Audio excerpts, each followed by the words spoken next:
Can animation be used to convey a story? I'm not asking if something animated can tell a deep story, but I am asking if we remove the music and dialogue of, let's say, a movie and just leave the animation, can we still get a story out of that animation?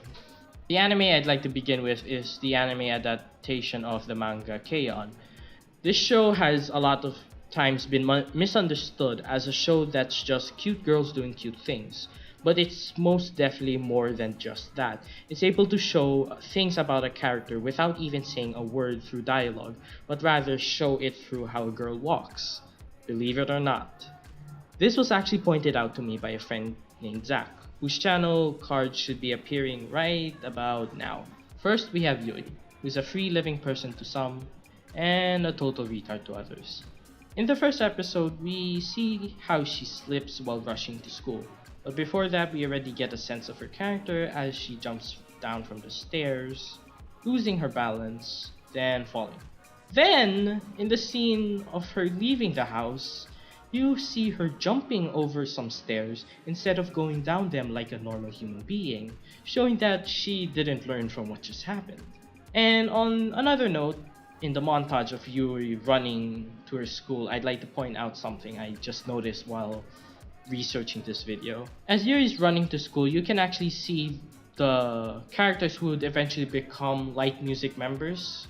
Mugi in the train station, and then there's Ritsu and Mia who's taking a picture at what looks like a shopping district. Obviously, we don't see Azunyan as she is attending a different school at that time because when she's introduced later on in the season, she is she just graduated middle school.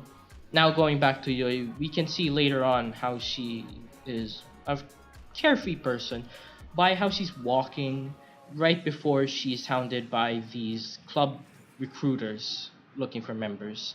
As a little mental exercise, or thought experiment, I'd like to ask you, the viewer, to imagine a different character, someone who's very confident, maybe someone like Ryuko Matoi. Now imagine her walking to school in how you would imagine Ryuko knowing that character would walk to school. Now imagine later on if Ryuko was revealed to be someone who's, as lightheaded as Yui, or someone who doesn't really have an ambition in life, like Yui. Now, that would be extremely jarring to see such detachment with the character and their movements or their actions. Yui's character development did not start when she talked with Nadoka and their conversation about having to join a club. It started when she woke up and went to school. Now I can talk about Yui and how she moves about in the anime, and even talk about the other characters in the anime, but I won't. One reason being is because Zach is the one who actually noticed this, so it wouldn't feel right to take his idea and make a video out of it. So there, I think he should be the one who points this out with each and every character. Another anime character I want to talk about is Watashi from Tatami Galaxy. Now he does not have a lot of exaggerated movements, but when he does, it helps the viewer understand what he's thinking, instead of it being pointed out through maybe a narrator or an internal dialogue or even by other characters. This means the viewer is focused more on what's happening on the screen rather than having their senses kind of divided between listening to the audio, processing what's happening to the screen in the screen, and reading the subtitles. This is a really good way of knowing if a director is good. Will the director kind of choose for a monologue or a narrator instead of showing something visually? So you film buffs will probably already know this, but there's a rule called show don't tell where you have to show something instead of saying it through exposition. Like for example, if a meteorite destroyed Manhattan, you would do better in showing it rather than just saying it through some casual dialogue or like a mission briefing. Another thing I would like to talk about is the fact that he is usually very restrained or tame in how he moves, how he talks, until something very extreme happens, like for example what happens with Ozu or like with Akashi. This gives the viewer the impression that he is a very passive character and doesn't really take action by himself and is usually pressured by outside influences like Ozu. In this bridge scene, as he gets closer to Akashi, you can notice how he slowly becomes blocks. So this tells the viewer that he's very nervous. While the viewer, if you watch the entire show, you would have already known he's nervous to go around her because of some dialogue that happens before this scene. But this, the way they animated it, only emphasizes the fact that he's nervous, and I think it makes the scene a lot better than, for example, him just walking casually and just sweating a lot. So instead of just doing that, they stylized his feelings into the animation.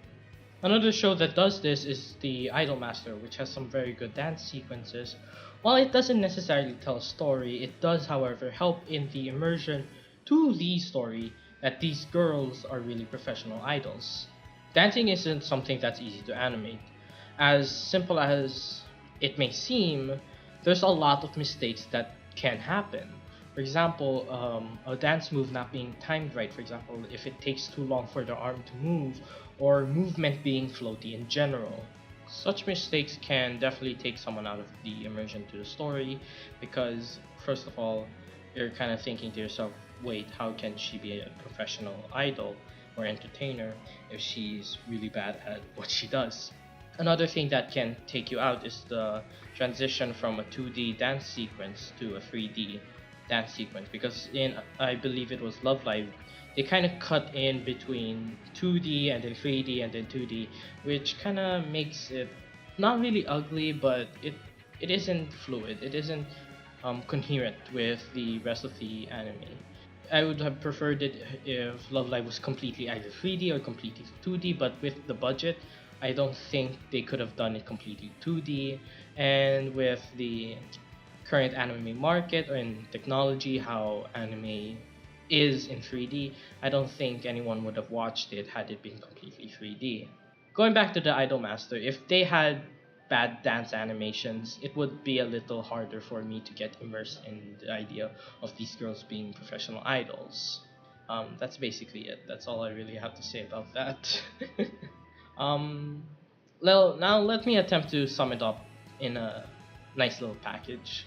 The character's movement is crucial in making a likable character, and even to set up their personality. Before a word is even said, a character's movement can tell you a lot about them already. Not only that, it also helps with the world and the plot, making it believable, more believable, in fact.